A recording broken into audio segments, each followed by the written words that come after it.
What's going on, everybody? The Original Mako back with some more Gunfire Reborn content, and today's video is going to be a shorter tips and tricks video just because I've had a lot of people come into the stream recently, which check the link down below as always. All right, we're trying to hit partner in 2022 and we need to average 75 viewers. We're right around 60. I need your help.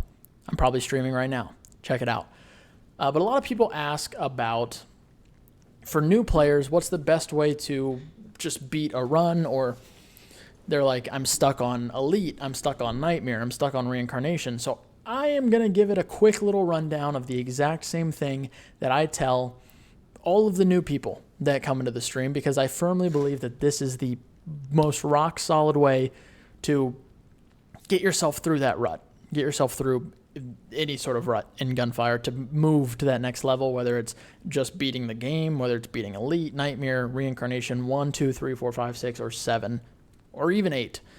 This tip works for, it works, in my opinion, everywhere. So let's go ahead and hop on in here. And the first and most important thing is, the reason this works for everybody is because it involves one of the starting characters that you have. The cat. I made a video a while ago talking about different characters, and I talked about how the cat was kind of bottom of the barrel. No, that's a lie.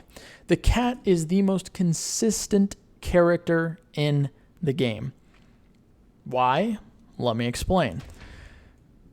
The most powerful thing in Gunfire Reborn, the most powerful, is elemental synergies. Whether it's miasma, whether it's explosions, and whether it's manipulation. Manipulation has its place as well.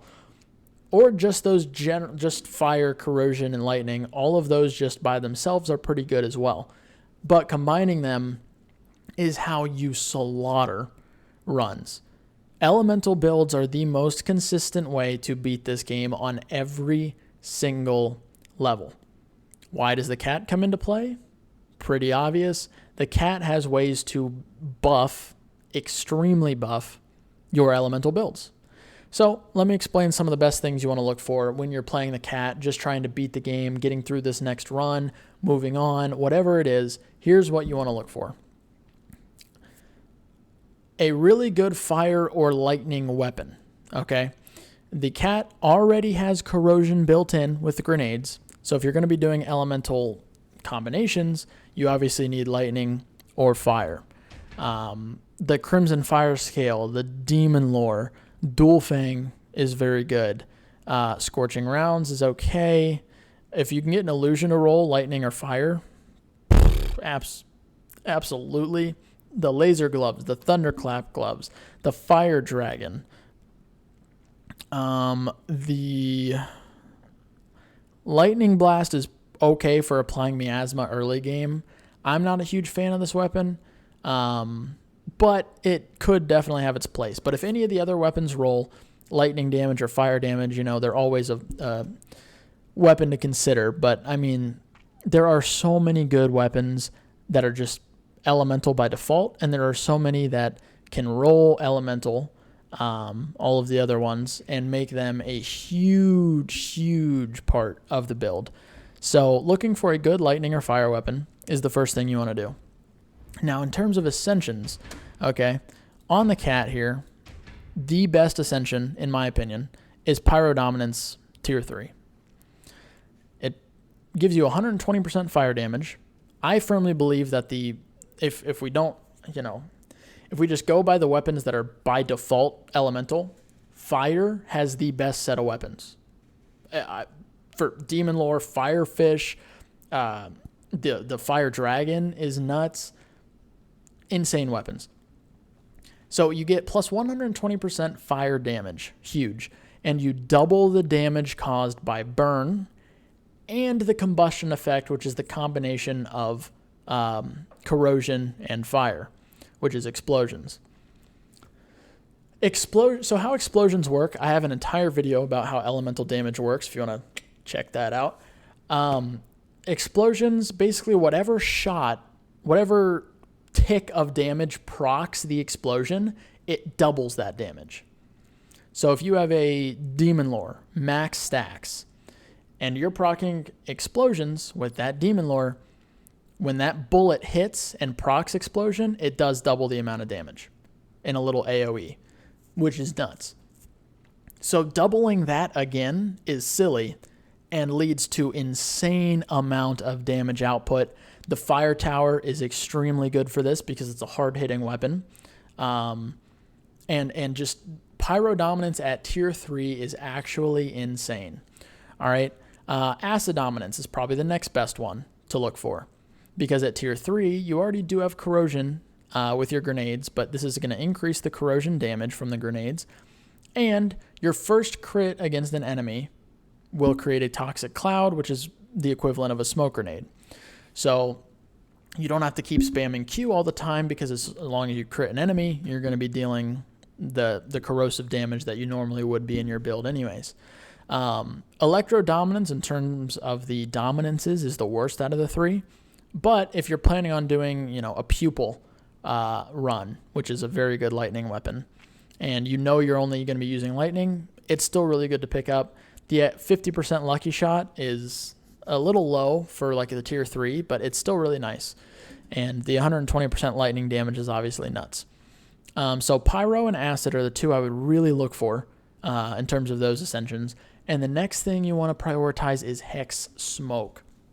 Now, for all you young whippersnappers out there who just started playing this game, or maybe are a little bit more new, when the cat was, I don't want to say first came out, because I started playing a little bit after this game was released into early access, hex smoke didn't exist. Hex smoke did not exist at all, and the cat was deemed one of the worst between the dog and the cat. The cat was deemed terrible. Hex smoke came out. All of a sudden, hex smoke is a top tier ascension, and everybody was playing the cat. Every time you hit an enemy with your smoke grenade, they deal less damage and you do more damage. What's not to love about it? And you're slowing them because it's a decay grenade, right? So hex smoke's damage reduction is a huge deal in getting through, whatever difficulty you're stuck on. Whether it's, like I said, it doesn't matter if it's Elite, Nightmare, Reincarnation. If you get this at tier 3, it's a 70% damage reduction. That is a huge amount of damage that you're going to be just wiping off you like nothing happened. So hex smoke is a huge one to look for. Other than those 3, those are like your main 3 that you're going to be trying to find. You obviously want to look for Elemental Rage is really good. Wildfire is pretty decent. Elemental Shield is really good for defensive maneuvers. And those are like kind of the big main ones that you want to try to keep your eyes out for. Smoke Genius, Backpack Expansion are pretty solid. Toxic Smoke is a lot of damage. You generally want to avoid the purple tree, because there's not much useful for elemental builds there. It's just all about your orb. But if you're just trying to beat runs, if you can find pyro, acid, hex smoke, throw in a few elemental shields, a little bit of wildfire, some elemental rage, you are going to start breezing through runs. The one thing that the cat lacks, you might be thinking, well, what the hell? Why am I not just playing the cat every goddamn time, right? If he's just this good, is movement speed. The cat is slow. The only character in the game that is at 5. Everybody else is higher than 5. So the cat is slow, which makes it a lot harder to dodge. Obviously, the good thing about the cat is you can slow other enemies with your grenade, but you need to look for, in terms of ascensions, movement speed ascensions. There's a decent amount. Snow boots is always nice because you can't get slowed. Abnormal speed is one of the better ones in the game. Propulsion device and advanced joggers are technically movement speed. Ostrich rider, if you like not having your dashes often, I'm not a huge fan of it, but it is movement speed. It'll help you dodge a little bit better without your dash. There's a few ways to get some movement speed rolling, but you need to try to look for it if you can find it, because the cat is extremely slow, and that's the biggest downside of the cat But if you're just trying to win runs, you're just trying to get to that next step, get to that next level, you want to learn how to do elemental damage and how to play the cat, because I don't think it's the highest, like, you're going to make the most flashy plays with it or whatever, but I think it is the most consistent and the easiest way, in my opinion, to make that jump to the next level, which whatever level that is. So hopefully this helps some of you guys out there. I've had a lot of people ask in my Twitch chat recently, so I figured I'd just make a video on it. But hopefully you guys are enjoying the content and enjoying all the other stuff going on the YouTube channel. I highly recommend checking out the Inscription series if you want. It's super crazy game, even if it's not your genre. The story is nuts. But thank you guys for watching. I appreciate all the support as always. Be sure to check that Twitch link down below. Hit the subscribe button, turn on notifications. We're uploading 2 videos a day. School starts on the 10th, about a week from now, a little less than a week. So maybe we won't be able to keep up the two videos a day, but we're going to try. So make sure you're subbed to the channel, but thank you all for watching. I appreciate it. Have a wonderful rest of your day. I love each and every one of your faces, and I will catch you all in the next video.